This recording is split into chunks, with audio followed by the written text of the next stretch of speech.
Bonjour et bienvenue dans cette vidéo. Aujourd'hui, nous allons vous montrer comment encadrer x plus y, x moins y, x fois y, 1 sur y et x sur y dans le cas où on a un encadrement de x et un encadrement de y.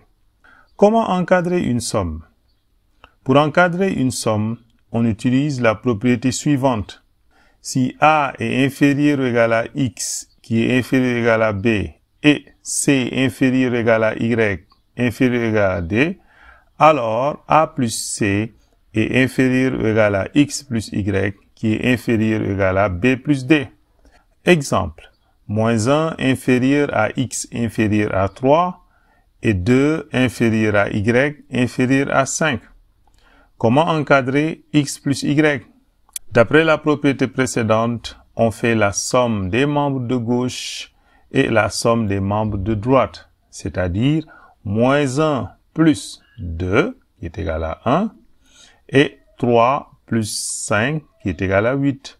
Donc, 1 inférieur à x plus y inférieur à 8.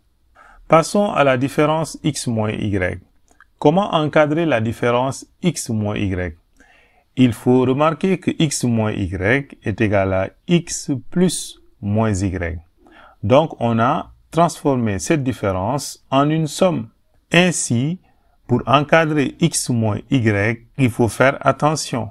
Il faut d'abord encadrer moins y et utiliser la propriété précédente. On sait que moins 1 est inférieur à y qui est inférieur à 3. Donc, comment encadrer moins y? On multiplie les membres de cette double inégalité par moins 1. Donc, moins 1 multiplié par moins 1, ça donne plus 1. Moins 1 fois y, ça fait moins y. Et moins 1 fois 3, ça fait moins 3. Mais attention, le sens des inégalités change quand on multiplie les membres par un nombre négatif. Donc ici, nous avons 1 supérieur à moins y supérieur à moins 3, que l'on peut écrire en commençant par moins 3 inférieur à moins y inférieur à 1. On avait 3 inférieur à x inférieur à 4, et maintenant moins 3 inférieur à moins y qui est inférieur à 1. Il ne reste maintenant qu'à faire la somme des membres. Donc, 3 plus moins 3 égale à 0. Inférieur à x plus moins y. X plus moins y, c'est x moins y. Qui est inférieur à 4 plus 1. 4 plus 1, c'est 5. Donc, voici un encadrement de x moins y. Maintenant, passons à l'encadrement d'un produit. Pour encadrer un produit, on utilise la propriété suivante. Soit A, B, C et D des nombres positifs ou nuls, des nombres réels positifs ou nuls. Si A est inférieur ou égal à X, inférieur ou égal à B, et C inférieur ou égal à Y, inférieur ou égal à D, alors A fois C est inférieur ou égal à XY, qui est inférieur ou égal à B fois D. Donc, dans cette propriété, il faut remarquer que A, B, C et D sont des réels positifs ou nuls. Donc, avant de multiplier les membres d'une inégalité, il faut s'assurer que les membres sont supérieurs ou égal à 0. Premier cas. Prenons le cas suivant. 2 inférieur à x inférieur à 4, 1 inférieur à y inférieur à 2. Donc là, tous les membres de ces deux inégalités sont supérieurs à 0. Donc on peut faire la multiplication membre à membre. Donc nous avons 2 fois 1 égale à 2, inférieur à x fois y qui est égal à xy, inférieur à 4 fois 2 qui est égal à 8. Deuxième cas.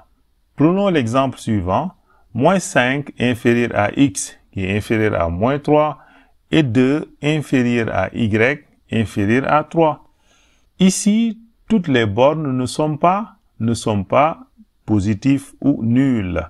Donc, il faut s'assurer d'abord que ces bornes sont positives ou nulles. Donc, nous avons moins 5 inférieur à x qui est inférieur à 3. Donc, si on multiplie les membres de cette inégalité par moins 1, les bornes seront supérieures à 0. Donc, nous avons moins 1 fois moins 5, ça fait 5. Moins 1 fois x, ça fait moins x. Moins 1 fois moins 3, ça fait 3. Donc, nous avons 5 supérieur. N'oubliez pas que les inégalités changent de sens. Donc, nous avons 5 supérieur à moins x et supérieur à 3. On peut le réécrire sous cette forme en commençant par 3. 3 inférieur à moins x inférieur à 5.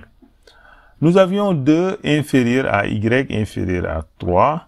Donc, comme tous les membres de ces inégalités sont supérieurs à 0, donc on peut faire la multiplication membre à membre. Donc, nous avons 3 fois 2, ça fait 6. Moins x fois y, c'est moins xy.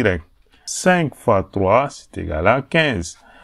Donc, nous avons 6 inférieur à moins xy qui est inférieur à 15. Mais c'est l'encadrement de xy qui est demandé, pas celui de moins xy. Donc, pour faire disparaître le signe moins qui est devant xy, on multiplie tous les membres par moins 1.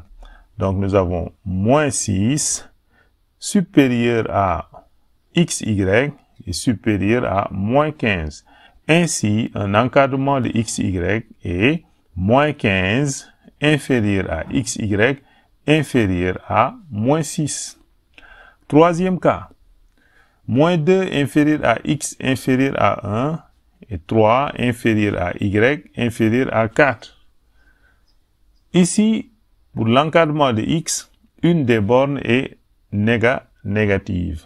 Comment va-t-on procéder? Moins 2 inférieur à x inférieur à 1 veut dire que x est entre moins 2 et 1. Si x est entre moins 2 et 1, ça veut dire que x est entre moins 2 et 0, 0 compris, ou x est entre 0 et 1. Donc, nous avons deux cas. Le cas où x est entre moins 2 et 0, c'est-à-dire moins 2 inférieur à x inférieur ou égal à 0, et le cas 0 inférieur ou égal à x inférieur à 1. Donc, nous avons ces deux cas-là. Donc, pour le premier cas, 3 inférieur à y inférieur à 4, donc encadrons xy dans ce cas. Pour x, comme les bornes ne sont pas positives, donc on va multiplier par moins 1 pour que ça soit positif ou nul. Donc, en multipliant par moins 1, nous avons 2 supérieur à moins x supérieur ou égal à 0. On peut le réécrire en commençant par 0. Nous avons 0 inférieur ou égal à moins x inférieur à 2. Ainsi, avec 3 inférieur à y inférieur à 4, l'encadrement devient 0 fois 3, c'est 0. Inférieur ou égal à moins x fois y, c'est moins xy. Strictement inférieur à 2 fois 4 qui est égal à 8. Mais ce n'est pas un encadrement de moins xy qui est demandé. Donc, multiplions les membres de cette inégalité, ou bien de cette double inégalité, par moins 1. Nous avons 0 supérieur ou égal à xy, parce que moins 1 fois moins xy, c'est xy supérieur à moins 8. C'est-à-dire moins 8 strictement inférieur à xy inférieur ou égal à 0. Et pour l'autre cas, nous avons 0 inférieur ou égal à x inférieur à 1 et 3 inférieur à y et inférieur à 4. Là, toutes les bornes sont supérieures ou égales à 0. Donc, on peut procéder à la multiplication membre à membre. Donc, 0 fois 3, c'est 0. X fois y, c'est xy. Et 1 fois 4, ça fait 4. Donc, nous avons encadré xy dans les deux cas. Si nous traçons la droite graduée, nous plaçons moins 8, 0 et 4. xy est entre moins 8 et 0, 0 compris, ou bien xy est entre 0 et 4. Donc, en résumé, xy est entre moins 8 et 4. Donc, un encadrement de xy, c'est moins 8, inférieur à xy, inférieur à 4. Passons maintenant à l'encadrement de 1 sur y. Pour encadrer 1 sur y, il faut utiliser la propriété suivante. Soit a et b deux réels strictement positifs. Si a est inférieur ou égal à y qui est inférieur ou égal à b, alors 1 sur a supérieur ou égal à 1 sur y qui est supérieur ou égal à 1 sur b. Exemple. Si 1 sur 5 est inférieur à y et inférieur à 2, donc 1 sur 1 cinquième est supérieur à 1 sur y qui est supérieur à 1 sur 2 d'après la propriété précédente. Donc 1 sur 5, ça fait 5, supérieur à 1 sur y qui est supérieur à 1 sur 2. Donc voici un encadrement de 1 sur y, on peut le réécrire sous la forme 1 sur 2 en commençant par 1 demi inférieur à y qui est inférieur à 5. Passons maintenant à l'encadrement de x sur y. On sait que x sur y est égal à x fois 1 sur y. Donc, pour encadrer x sur y, on encadre d'abord 1 sur y. On encadre d'abord l'inverse du dénominateur. Exemple, 3 inférieur à x inférieur à 5 et 1 inférieur à y et inférieur à 2. Pour encadrer x sur y, on encadre d'abord 1 sur y. D'après la propriété précédente, 1 sur 1 est supérieur à 1 sur y qui est supérieur à 1 sur 2, c'est-à-dire 1 demi en commençant par le dernier membre, 1 demi inférieur à 1 sur y inférieur à 1. Donc nous avons encadré l'inverse du dénominateur, c'est-à-dire 1 sur y. Ainsi, nous avons 3 inférieur à x et inférieur à 5, c'était l'encadrement de x. 1 demi inférieur à 1 sur y qui est inférieur à 1. Maintenant, on peut faire le produit, parce que x sur y, c'est x fois 1 sur y. Donc, nous avons 3 fois 1 sur 2, ça fait 3 demi, inférieur à x fois 1 sur y, qui est égal à x sur y, inférieur à 5 fois 1, qui est égal à 5. Et voici un encadrement de x sur y. Merci et à bientôt pour une nouvelle vidéo.